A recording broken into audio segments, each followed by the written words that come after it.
Welcome to For the Love of Books, Bees Books Edition, a podcast by North Lanarkshire Libraries. Hello, this is Pari. And this is Jenny, and we're here to talk about These books. Very rude of you, Jenny. You just said, I'm Jenny, like there isn't another person here, but I wasn't sure how to introduce her. That's true. We didn't actually discuss. No. Before that. We discussed a lot of other things, including the fact that you have a very chaotic approach to lunch. A very chaotic approach to life in general, to be honest. So I feel we should introduce. Yeah. This is Claire. Hello. Hello! Claire has been dragged in to help us out since it's our birthday edition. Yes, which I completely forgot about. Why did we choose the theme birth? Or why were we given the theme birthdays? It's because it is 50th. 50. Yes. As we are like well into our middle age. I don't know when middle age starts. I'm going to say 55. Yeah. That's depending on where you live in the world. Yes, no, Yeah, that's true. That's true. Yeah. Also, it's not really our 50th episode because we have a few lost ones, which are always our best ever, Claire. Okay. The lost ones. Okay. They were. I believe you. Think of them fondly. But this was a very easy theme to bring a guest episode on birthdays. I thought this was really hard. Really, really hard. I had a nightmare. Yeah. Like sarcasm doesn't translate that audio medium. But yes. I didn't pick that up. Yes, I felt like I made facial expressions, but obviously not. So I need like a sarcastic expression. We'll just No, take that didn't work. Now I can't talk. Yeah. Anyway, birthdays is the theme. Yes. And what have you chosen, Pari? So I've gone very Scottish, like super Scottish this time around, but very different Scottish. Mm-hmm. So the first book is my friend and yours, hopefully, Katie Morag's Birthdays. Oh, a classic. By Murray Hedwig. I want to say it's Katie Morag's Birthdays, but actually there's a slip that's hiding. And the birthdays. It's called Katie Morag and the birthdays. So I went very literal here. I did my homework. nice. And the second book is called Maggie and Me by Damien Barr. Oh. And it's not fiction. Oh. And it's set quite locally. It's not Lanarkshire. Oh, So I okay, went okay. local and I went to the islands. Oh. And it's all about like Scottish birthdays, I guess. Well, this one isn't. Getting the whole Katie Morag, but I'm not sure what Maggie means got to do with birthdays. Well, you'll find out. Yes. We need to know what Claire's choice Yeah. of books are. Okay. She's hiding them behind. I'm hiding them. I've been told to hide Yeah, them. so it's very strict. This is the grand reveal. So I went for Oh. Uprooted by Yes. Naomi Novik, and I have Stephen Fry's Mythos. Oh, interesting. I don't know. I've read Uprooted. Mm-hmm. I know about Mythos. Mm-hmm. Birthdays. I tried my best. Okay. All will be revealed. And my book is, because I've just got one Oh, today, ooh. Sunrise on the Reaping, which is right. a new Hunger Games book by Suzanne Collins. You've been like reading these Hunger Games books almost before they come out. Yes, because I am addicted now. Yeah. Absolutely love them. Because you discovered them quite late. I did, yes. Like last year. last year. Yeah. Yeah. Yes. Wow. And I've just been like, Yeah. she needs to write faster. I know that there's like a big gap between the original three Yeah. and then the first prequel, so I'm And hoping. there's a TV show now as well of the first prequel. The one about Snow. Yeah. Oh, interesting. Yeah. I'm not sure I want to see it though. I have very specific images in my head of what people are like. Yeah. You know, the original Hunger Games films were really good. Yeah. Have you watched them? Yes, I'm not sure. Anyway, I should tell you why this fits into birthdays. Yes. But I'd like to hear your first book, Pari. Katie Morag and the Birthdays. Yes. Well, I don't know if I actually spoke about this, if this was pre-50 episode, but I got a mild obsession with Katie Morag a couple of years ago. I went deep into the Katie Morag universe. Oh, that flew off. I thought it You would. won't be able to say that again. No. Never. So I read all the books and I watched all the 2 seasons of the TV show, the BBC show. And I was obsessed with Katie Morag. I was obsessed with the whole cast of characters that grow increasingly ludicrous. And just this island life, this strewy. How would you say this, Scottish people? Strewy. Strewy, yeah. Strewy. Yeah. Yes, I see that you're very determinedly not pronouncing it. I don't think I've not noticed. Did I fall into a trap there? We're very bad at pronouncing things. So this one is just basically, it's like a pretty sort of, it's not standard. It's from the year like January to December. Everybody has like a birthday on some month. And Katie Morak being her like a child, she is like desperate for her birthday.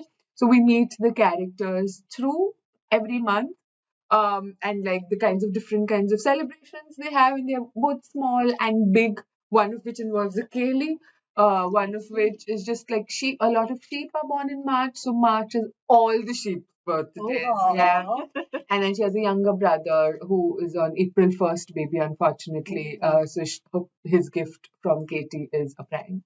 So yeah, so but it's just more to do just with her whole the books and the TV show. It's just such a nice part of, I mean, I know it's fictional, but I would like to think she's taken some real world inspiration from the islands, especially like the setting where she writes about the books, the kinds of things they do, but the characters.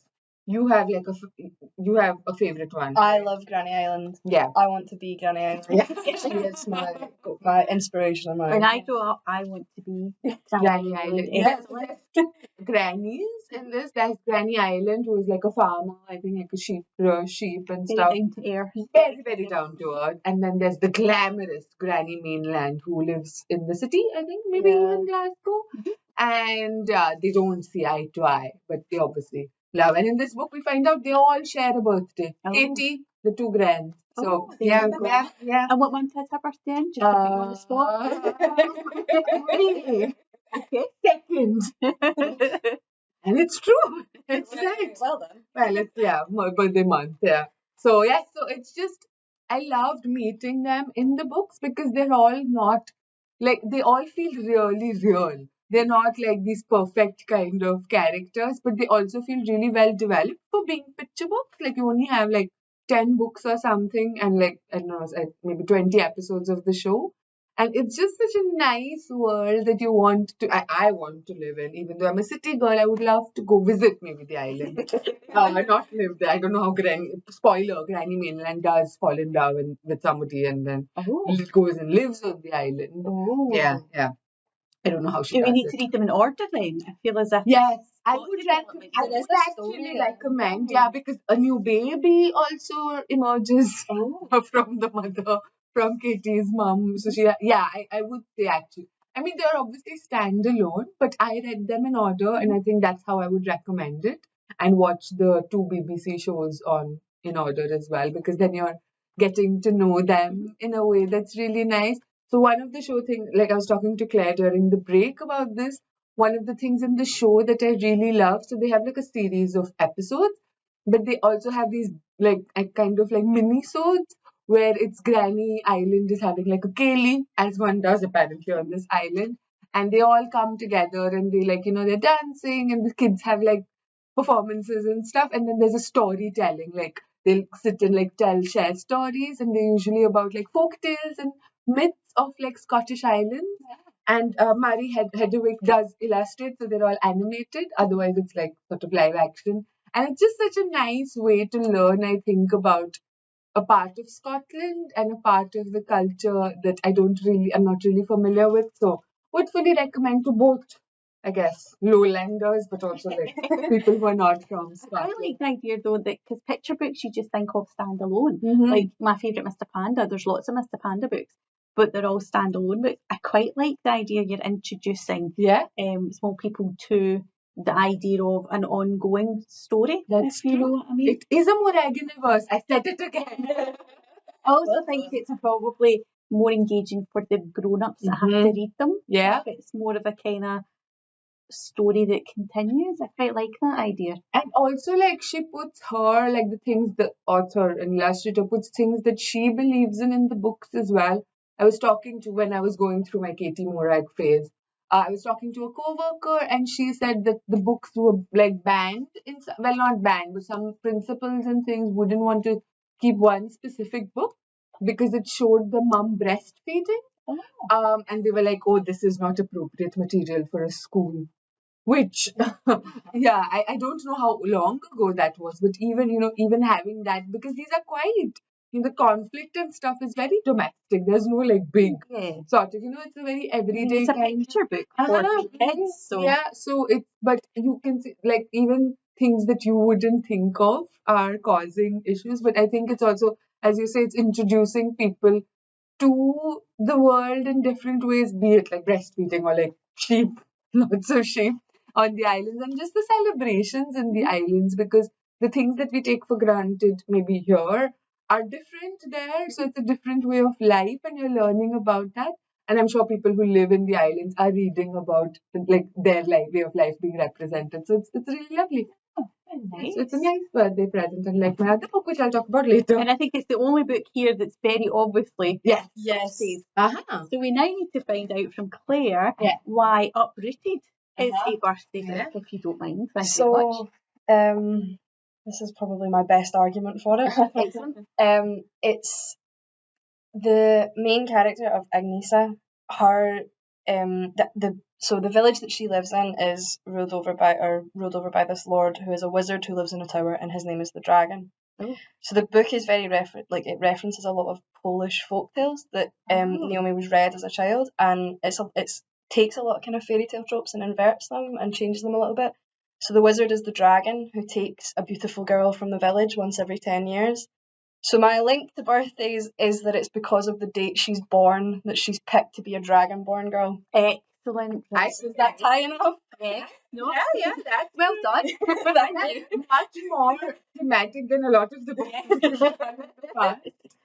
I'll give it a go. What happens to this girl that's taken every 10 years? So they go and they live for 10 years in complete isolation with the dragon, and nobody knows what happens to them. And then the girls come back out and they go home maybe for a couple of weeks, but they always leave. They never stay in the valley. They always move to a different town, or they go to the city, or they go to university.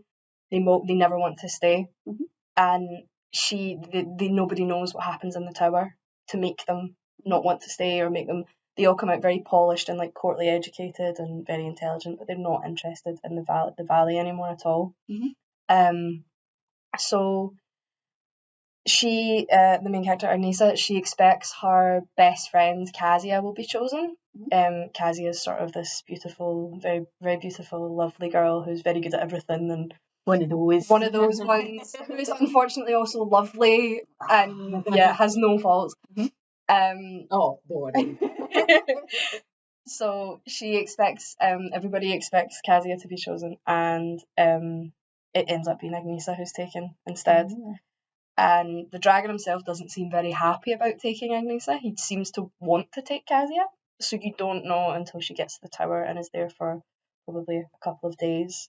They realise that the reason that he felt he had to take her is because she herself has the potentials of being a witch. And then we begin the story of her learning magic and moving on to save the valley is bordered by this wood, which releases horrible things occasionally and takes children itself. And the dragon is the only person who can hold it back.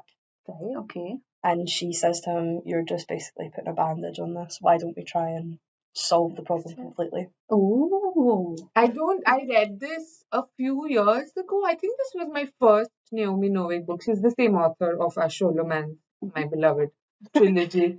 But I remember really loving it. I don't remember any of these books. None of them. Like you were like saying, you were like, oh yes, there was a dragon. Oh wait, there was like a scary boat. I don't know anything. But I remember like what she does really well is the characters, and like I love the main character and I love the dragon and their relationship and how it, but also the world building. Like I think she's like really good. So those are the kind of vibes that I remember, and I remember really loving this book. And is it a standalone book? Yes, it is. I don't think there is another Something similar silver, book, Spinning Silver, which I don't think is a direct sequel to this. I think it's in a similar universe. It's a similar idea.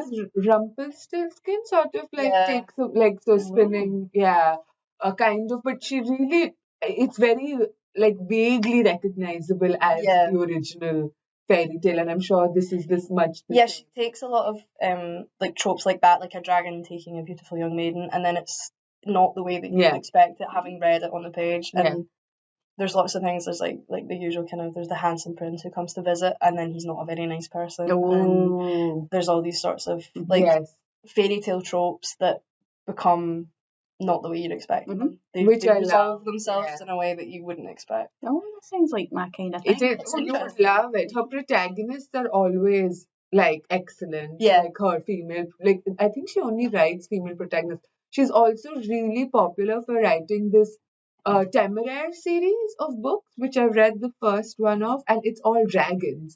It's like it's set in during the Napoleonic Wars here. So it is like proper like military history, but dragons. Wow. And it's all told from like, it's the weirdest book I've read. Because I don't read a lot of dragon books unless, I don't know How to Train Your Dragon maybe. But it was, you see it from the point of perspective, like view of the dragons as well as the people who befriend them. But it's all like military history, but fictional, like made up because they're dragons. But she does it well. Yeah, she does weird well. So I have issues, or had issues with Naomi there, because people had recommended the Dragon book. The show romance. Thank you. And being a big Harry Potter fan, I went into the first book with Hogwarts in mind, and it's not, and I gave up. But Pari talked me into reading it, and I loved them, absolutely loved them. And basically, I got to kind of page 50, which is where I give up on a book if I don't like it. I went, no, literally page 54, and I was hooked. Another couple of pages. But even in there, taking, if you're a Hogwarts fan, taking that idea and changing it, I can see that that's what she's done here. But she's very good at kind of subverting them. And this is slightly off the topic of what we were talking about, but every time she talks about food in the book, I get absolutely starving. The food sounds so good. It's all traditional Polish meals, and they sound incredible. I want to learn to make them all. That would be like a food and book sort of thing. Like you make the stuff that you read about. She also sounds a little bit like Catherine Arden. You remember the series that she did, taking kind of like folklore and changing it slightly and making it different. It sounds like that. Well, she has a lot of, like, she really honed and developed her craft in online fan fiction communities. So where a lot of them do this kind of thing, they like retell stuff in ways, like obviously things that they like, but they're like retelling them, like so Harry Potter, for example, things that draw, like they're missing for them or they want to explore more. So I think she has practice in doing that kind of thing anyway, which you can then tell. So she still writes a lot of fan fiction, and she doesn't see it as like, she didn't see it as practice for writing real books. She just sees it as like different kinds of writing for different kinds of audiences, which I think is really cool. Well, I think we're going to take a break. If that's okay. Yes. And we'll be back in a few minutes. Obviously, everybody knows about our microphone issues, so we're just going to check this has worked. Yes. See you in a bit.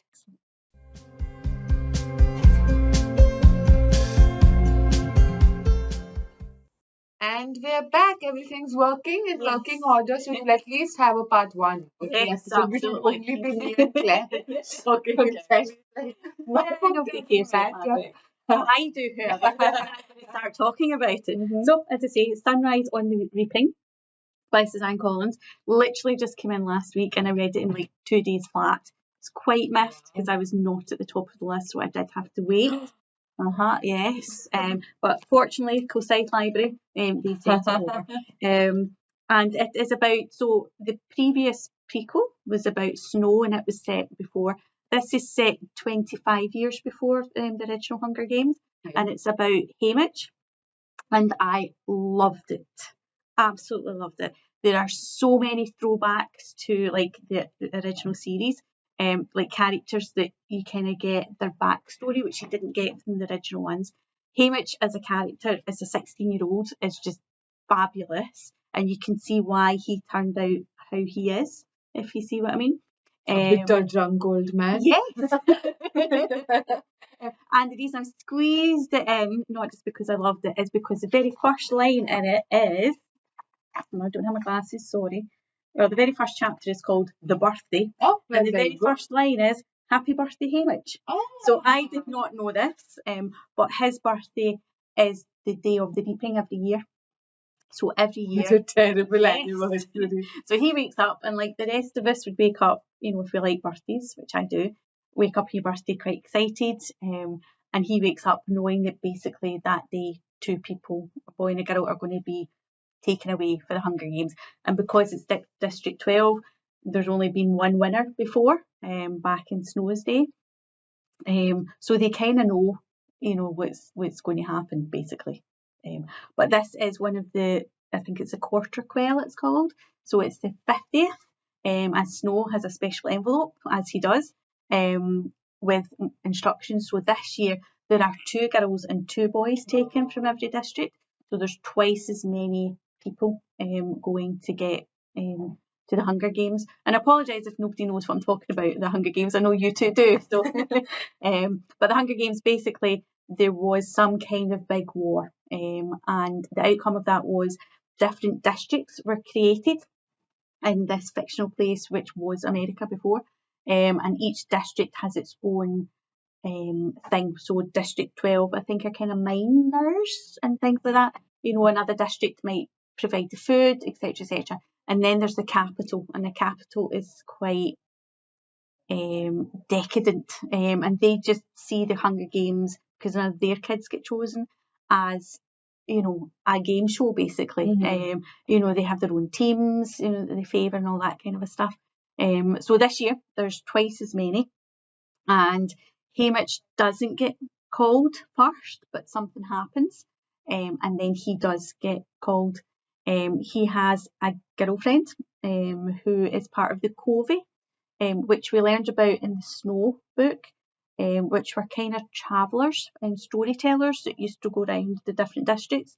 But as things have tightened up, they've kind of been left in District 12, and it seems by this point they're kind of not dying out, but they're kind of being integrated into the district. So by the time our original Hunger Games come along, we don't really know anything about them. They're not really spoken about, but they're a very kind of musical people, and they have songs and things for every occasion. And that's his girlfriend, and obviously he gets taken away.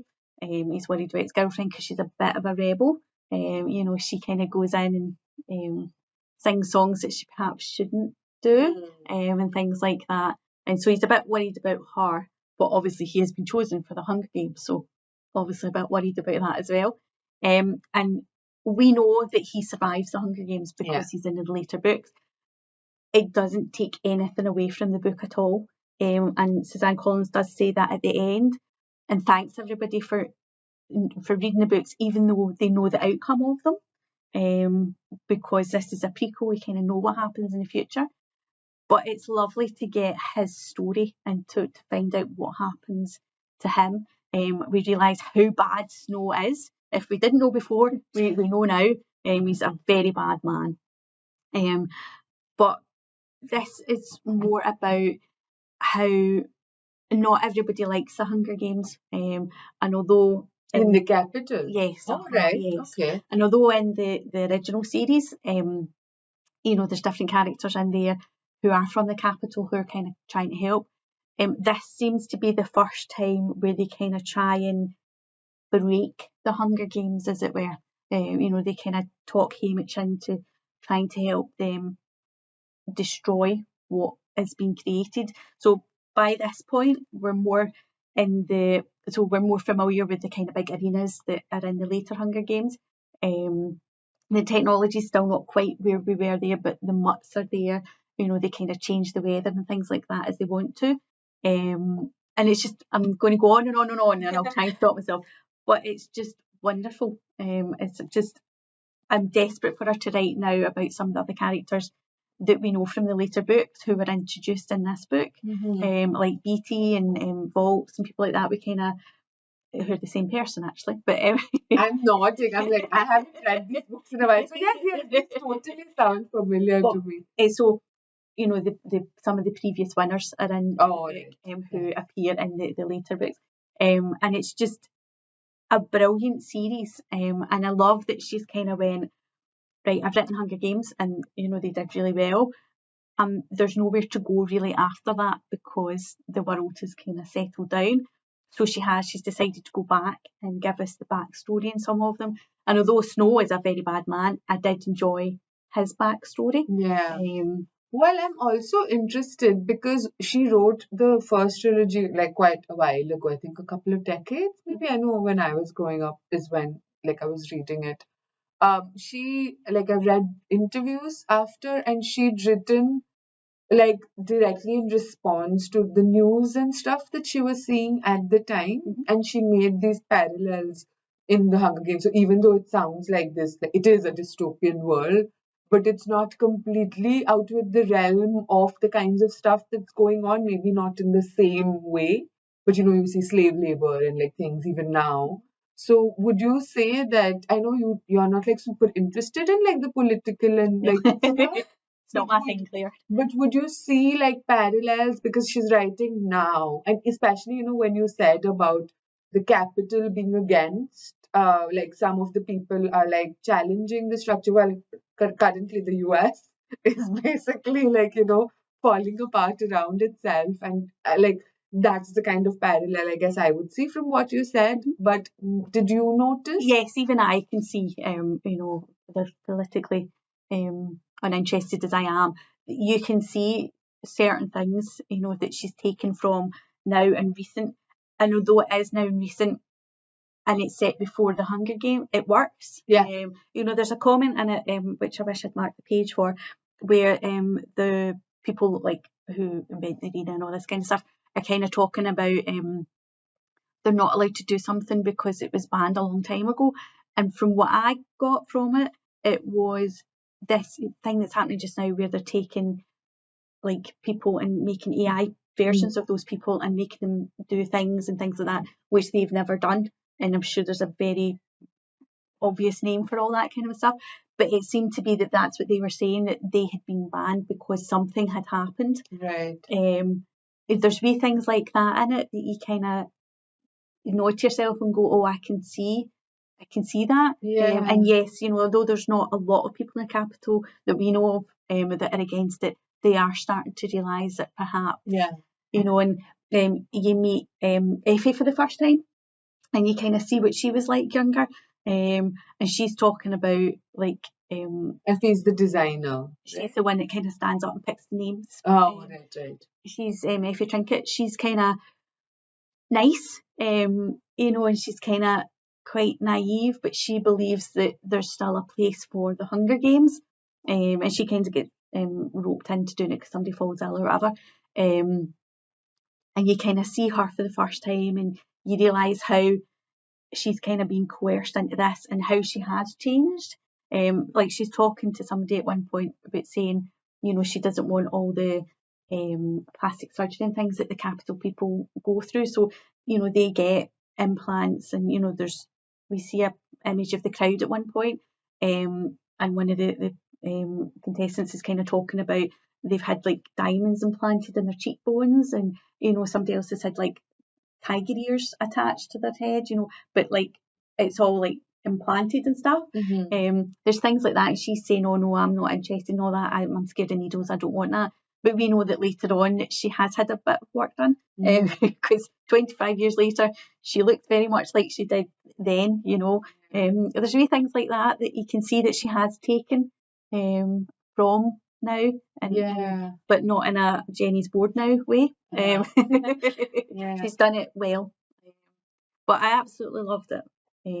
But I was talking to Claire early in the week or last week, and we were talking about prequels, and now that there are prequels, should you read them in the order they were written, or should you read them now, with the Snow one first, this one second, and then the Hunger Games? What do you think, since you've read them most recently? I'm glad I read them this way, but I feel as if I might go back and now read them in order, because there's so many nods to the later books that matching it all up, even though I've read them recently, I would quite like to do that, if that makes sense. What about you?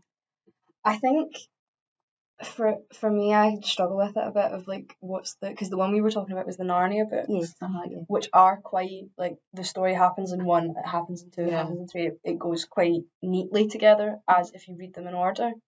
But I think if there's a big gap between the publishing sometimes it is easier to read it in publishing order. Yeah. Based on like because it's reacting to the reaction of the fans. So and it's going to reference itself, possibly to maybe if there's to say like this. How many years did we decide? 10-ish. Many years. Many years.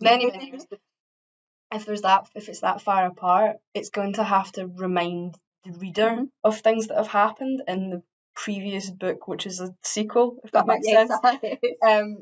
So I think I would probably read it in publishing order if there's been a big time period between them. I think as well it helps with this one though that there is this is set 25 years before the first one. The previous one was set 50 years before the first one, so it's not 2 weeks beforehand. Yeah. You know what I mean? It kind of works like that. Yeah, I don't know.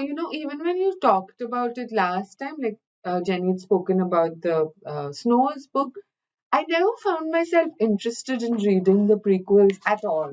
Like I don't really feel, because the trilogy was such a complete sort of story. I was like, I have lots of other things to read and things. But like I am very much into like the political, social, like especially the development and stuff. So now if she is writing more, I thought the Snow one was going to be like a one-off.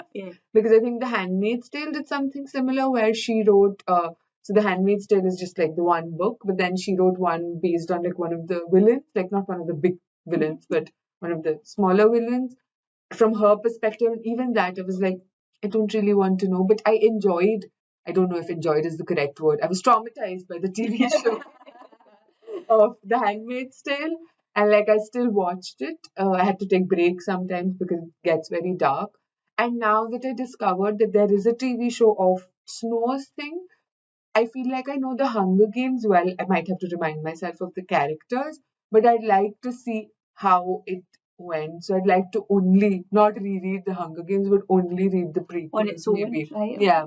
So just to see how that led to, because I feel like I know the Hunger Games enough, even though I remember very little about it. She says she knows the Hunger Games, but I know the ending. The ending is like quite traumatic. I remember being traumatized, and I reread the series like a few years ago, and again it was still traumatic at that time as well. So yeah, I don't know where I fall on this was just me saying I don't know about the prequels and the thing. I think I would say like what the author recommends. Like in terms of, remember we were talking about a series that someone like a patron recommended to you, and there was a publishing order and there was like a chronological order or like a series chronological order. And it got a bit confusing. It did, yeah. But like for example, Discworld, I don't think that I would recommend people start from the first book that was written, The Color of Magic, because I don't think that that's the book that would get you hooked on to Discworld. There's other... No, that's what happened to me. I read the first one and gave up because I couldn't get into it. But I read the fourth book, maybe the third book, loved it, and then went back and enjoyed the first one, but I had already stepped into the world, so I knew what was happening. Yeah, exactly. I was much the same. I had like followed someone's recommendation that don't read The Color of Magic, so I'd read like some random books towards the middle, and then I'm doing a project of going back and reading, and like The Color of Magic is fine, but it's not the strongest. No, exactly. Yeah. Did you have anything else to talk about? No, because I could spend like hours talking about it and spoil it for everybody. So what was your favourite new character? I liked his girlfriend. Who was your favourite character, Jenny? And I'm going to say like 7. I also liked the other people that were taken in from his district. Obviously, we know it doesn't end well for them because he's the only survivor. But there was very much character development there. We're not going to see those characters again. They were just here for this book, as far as I know. But they really kind of shone in it, if you know what I mean. That's such a sad ending. Did you cry? I did cry at the end of this. Not because they all died, but when he gets back to District 12, Snow is a very, very, very bad man. That's all I'm going to say. And obviously, Haymitch won, and that was not what Snow had intended. And he is a very bad man. Is that why he's like a broken shell of a human being? Yes. When we see him. Yes. Anyway, I'll stop talking. No. I mean, like, I've gone back to the depressive. I'm interested to see what your other book is, how it's squeezed into Okay, birthdays. so Maggie and Me is a memoir of this. He's a journalist and like a radio person, I don't know, some media type person, Damien Barr, who grew up near Motherwell in like a tiny village near Motherwell in the 80s. So that's the me and me. Maggie is our friend, Margaret Thatcher. Yes, podcast. Margaret Thatcher.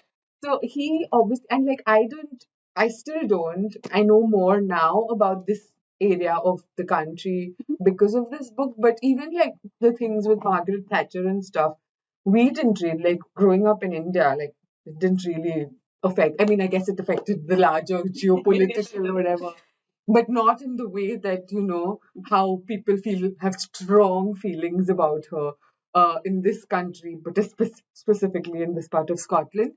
So it seems like an odd one. And like the book is structured with like quotes, like each chapter begins with a quote from her about specific, like not nice things, and then the chapter is about a specific part of his life. But it begins with the bombing. I didn't even know there were IRA bombings that attempted to kill her. And that was in a hotel in Bristol, and that was the day before her birthday. So it was okay. Yeah. Thank you. It's really interesting, and that was the day when his mom had just left. Her husband, his father, and he and his younger sister and the mom were living with her mom's boyfriend. And he already knew that things were, and he was small, but he already knew things weren't going to be great. And it's just a really sad book because he was growing up gay in the 80s in here in this a very like a lot of like working class communities, a lot of sort of poor communities as well, because his mom and like a lot of abuse and a lot of, so it was all very depressing to read about. So not at all like Katie Morak, Completely but opposite. also really nice. Oh. Like, yeah, it's like his voice is so interesting. He presents things, even like things that are really sad, or like the sort of juxtaposition between what Margaret Thatcher is doing, because his point is that what a lot of the policies that she enacted had a direct impact on his life and his family's life in terms of money and the industrial like things that his parents, like his father, was a part of and stuff, and had a direct impact on the kinds of communities that he was a part of, and he still like managed to get out. He doesn't live here anymore. Like in the end, he's like, I wanted to get as far away as possible. And how far did you go? London. So that's not that very far, is it? but far enough. 400 miles. Far enough, but it's so sad. Like even the end, I didn't see it coming. And I was like, he writes about the people that he grew up with. A lot of bullying was there as well, like really homophobic bullying. And he writes about it in like this. You feel like you were there, but he also writes with it with a lot of like thoughtfulness and sensitivity. So you're learning about, like I am learning about the place, but and the people. So it was not all bad. He also like made friends, and he was writing about that and like his sort of experiences like in like his first gay club in Glasgow, or the only gay club in Glasgow at the time, and how he discovered that, because there was no internet or anything. How do you find fellow sort of gay people? And it was just like I even though it was such a sad book, it was like The Handmaid's Tale, watching it. Like I can't say I enjoyed it, but the sort of love that he writes and the sadness as well about the people. I think he hates the place, but because of the experiences that he's gone through. But the people that and then he comes back and meets them. So that's how it ends. Or he meets some of them, and there were teachers as well that really sort of helped him get out, like through his media and journalism stuff. It was just such a really nice book. It was a very unexpected book, I think, for me to pick up, because I have no idea who Damien Barr is. And I knew very little about Margaret Thatcher. You don't learn a lot. You learn some bits about her and her policies, and the people like in his family hated her. Like hated her. Was so happy when she died. And like every time she'd come on TV, like they'd be like yelling, shouting abuse at her. And that was also interesting for me to see as someone who's from the outside, I guess. So it was a very unexpected book that I read while I was away on holiday, not in Scotland. I was in Leeds. And it made me think fondly of Scotland for some reason, even though it was a really horrific version. But I think it's sort of because it's very North Lanarkshire based, right? It made me know more about the place that I live in. Well, I live in Glasgow, but and that, so yeah, I was like, hopefully we're better now, maybe not fully, but the kinds of things I've spoken about with co-workers, about the communities that live here and the issues and thing of poverty and drugs and alcoholism. It was all there through the eyes of this child growing up and then teenager. So I know more about the country, I feel. Not all good, but it's okay. Now you're waving it around there. I'm trying to see, is it biography or is it I think it's, well, it's set in like about Scotland, so I guess I did get the correct lesson about it because it was in the Scotland section of the I was non-fiction just going to shelf. say it's not in the Yeah. biography section. Yeah, maybe the biography is just for famous people. Sorry, Damien. Just in case he's listening. We know about you now. Yeah, we do, yes. He also has a play, I think, when I was looking up the book. Recently, last year, there's a play based on this book that's like, on the stage, which I didn't know about either. So I think I would recommend this book, if you want to be sad. Okay. Want to be sad. Because it ends upliftingly, even though it's a sad ending. I don't want to like give away, but it's a sad ending, but it's also still, he's away, he's fine, he's happy. Right, okay. Yes, he's living like he's living his dreams In London. in London. Actually, I don't even think it's London. I think it's Bristol. Oh, Bristol. Okay. Yeah. So maybe that's why he started off with this assassination attempt of Margaret Thatcher in So Bristol. he's moved back to where he's moved to. Yes. The place that Margaret Thatcher. Yeah. Okay. Yeah. Maybe it's like Feel sorry. revenge. Like, I'm gonna live a great life. Although he doesn't seem to hate Margaret Thatcher. Right. In fact, according to some reviews, he ends it a bit too forgiving of Margaret Thatcher, specifically based on where he's coming from. Have you forgotten where you came? But Time heals all wounds. yes. That didn't go down. We're talking about time. Oh, very good. Yes. Because I'm taking it is about a long time ago. It is about a very long time ago. But you need to tell us first why it fits into our birthday theme. I think this may be the most tenuous connection. Oh yet. no, we've had some, but we'll give it a rating out of 5. I got this as a birthday present. Oh no, that's perfect. Is that alright? Oh, you don't know the kinds of connections. He sometimes finds it as. Okay. Yeah, she does.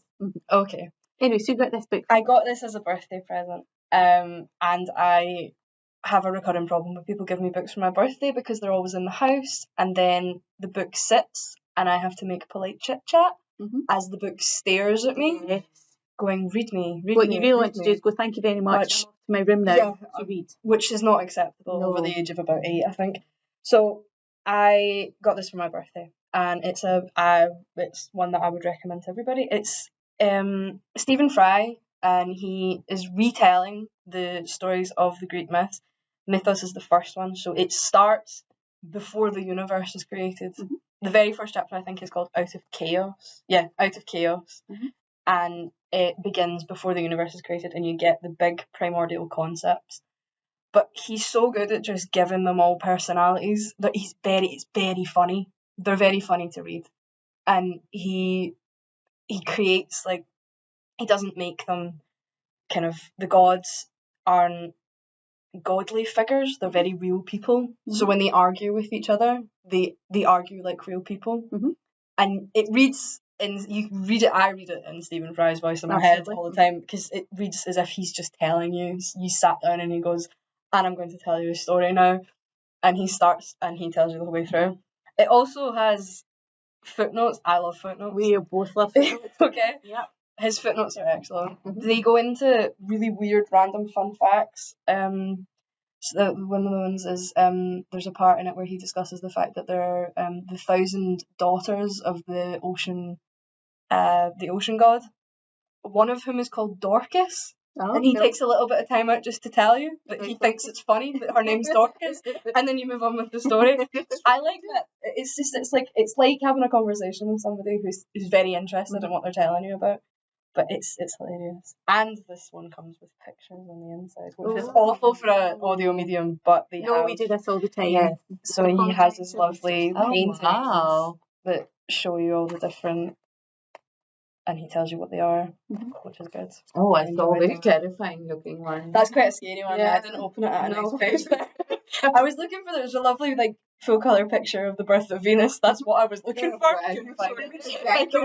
The The horrible bit where Cronos is eating his son. Yes. But yes, it's just so enjoyable. It was really enjoyable. It's the one that you read again. Yeah, I've read this about, as you can see by the fact that it's bogging. I love it. I've read it. Would you listen to the audiobook version? I do have the audiobook version. And is it Stephen Fry? And it's Stephen Fry reading it. And it's just as good. I think all audiobooks should be read by Stephen Fry. Yeah, I would for do that. more. That was, or do any, because I don't do any. Yeah. If it was Stephen Fry every time. Well, maybe you can try this because you're a Percy Jackson fan. That was my first encounter with Greek gods, so I always didn't think of them like as godly figures. You know, they were just like domestic squabbling. Yes. He talked about Percy Jackson quite a bit in Does his footnotes. In a good way? Crops up occasionally. Yeah, he's obviously a fan, but he jokes a little bit about like for fans of the Percy Jackson books. This is not quite the way you will remember the story. Because I think I think if you read Percy Jackson books, it'd be nice to read this. Yeah. To see what was behind Yeah. all that. Yeah. Do you know what I mean? It's very interesting. Because I think we all know some bits and pieces. Do you know what I mean? Depending on your age, you know, you would have seen very bad graphic stuff like with the old films, Skeletons Coming Alive, which I can't remember. I should have done my research. Jason and the Argonauts. Yes, thank you, Claire. Far too young. That's a Bank Holiday Monday classic. It is. Like in the summertime as well, you know, like maybe Easter or something. Yeah. I'm too Indian. The special effects are fabulously bad of their time, shall we say. But it doesn't take away from it. Do you know what I mean? It's the top Greek mythological movies. Obviously, Disney's Hercules. Well, yes. That's the only one I know. That's top and only. But again, I think you know, you maybe watch these things when you're younger, and then when you grow up a bit, you maybe do want to find out, you know, the proper myth, and who better to tell you that than somebody like Stephen Fry, who's obviously interested and is doing it in such a way that it's not boring. No. School work, I'm fed up now. You know, a bit like Percy Jackson has taken these things that you kind of vaguely know and made them interesting. That's true. And also like Rick Riordan, Percy Jackson's writer, was a school teacher. So and his like son had ADHD, and the famously that's why he wrote these books in the way that he does, to appeal and to make it accessible to like the kids in his class and like his son. So I guess Stephen Fry is also like a good sort of like Rick Riordan, I guess, knew his audience, and Stephen Fry has worked across so many mediums in terms of stories and like humor and accessibility that it would be like taking such a big topic, because I think he does more. Yeah, there are 3. I think four now actually. Yeah, there's this one. Then there's I've now forgotten the name of the second one, and then he does one about the second one's heroes. Right. So you've got Hercules and Jason and the Argonauts and all that sort of thing in that one, and then the next one is the Trojan War, which is quite depressing to read, to be honest, but it's very good, and it's still funny in places. There's just sad bits. And his most recent one that he's brought out is the Odyssey, which I have in the house, and it's staring at me. Oh, I've seen that in here. Yeah, it's a beautiful cover. Yeah, it's very new. Yeah, it's very, very new. It came out in October, I think. Yeah. You didn't get that for your birthday? I did get that for my birthday, but I'm working my way back through to get to that one. Okay. I also like the fact that you don't, because I think, as you say, above the age of 8, you can't just storm off. When you get to a certain age later on, you can absolutely. It comes back round. That's good to know, actually. Thank you very much for this book. I'm going over here now and I'm going to read it. And nobody cares because you're, you know, that age. Oh, you I am both that are age. so much, I guess, maybe wiser, nicer than me. My books, I accumulate and they just sit on the shelves, because then I go to the 2 libraries that I have access to and all the ebooks, and I read those instead. All the books that I own, I take them for granted. It's quite a terrible relationship I have with that. I'm like, oh, you're always going to be there, you know, I don't need to. Whereas the library books are the new and shiny and, you know, the new thing in town. And I'm just always sort of gravitating towards them. which is why like I'm trying to do this project month. In February, I had a project month, which is I could only read books that I own, and it was great. I loved it. I read all the good books. I'm going to do it again in May, I think. Oh, Yeah. as soon as that. Because I have a lot of books on my shelf. See, because I've always worked in libraries, I don't have a lot of my own books. Oh, The ones that I do, I have read and bought them, as opposed to have bought them to read. Yeah. If you know what I mean? Yeah. I bought them to smoke and smell and Be pretty. Yes, Yeah. yeah. And I was thankful for them during COVID because Yeah. I could go to them. But I don't buy a lot of books that I've not read before. Oh, right. Because I work here and Yes. I have access to lots and lots of books. Yeah. Okay, well, what about next time? We've had like a good birthday episode, I think. We've spoken about a lot of books, a lot of different kinds of birthdays. Yeah, but I think good link, solid I link. think Katie Morag won out of the whole. Definitely the most Wholesome. Yeah, maybe we should have ended with that after all the Maybe. mystery. That's true. Right? Okay, yeah. That's good to end on. No, but then she said that Trojan War was kind of a bit. We're not talking about the Trojan War, Jenny. We're actually good. It's the beginning. Just checking. Yeah. So next time, do you think there's more room for positive books, or is it just like all depressing all the way down? I think so. She's went for another song title. Occasionally, she likes to throw in a song title, but she's not given it all this time. Yes, you're looking at me curiously. So the theme is the sound of ... Screams. Well, practically went Tears. No, I went to Simon Garfunkel, The Sound of Silence. That can be quite depressing as Yes, well. but then I went to The Sound of Music. Music, That's why. I thought music, I said screams. But no, she's left it to us to decide what the sound of is. Oh, I love that actually. Oh, okay. Yeah, so it could either be a really screamy episode or it could be a really nice, fluffy bunny episode. Why not both? Yes, it probably will be. And everything in between. Yes. Thank you so much, Claire, for joining us. Thanks for having me. I will rope you in again. Yes, I hope this hasn't been too stressful. Yeah, hopefully this goes out into the world and has been recorded. Good luck to us all. Yeah. Bye. Bye.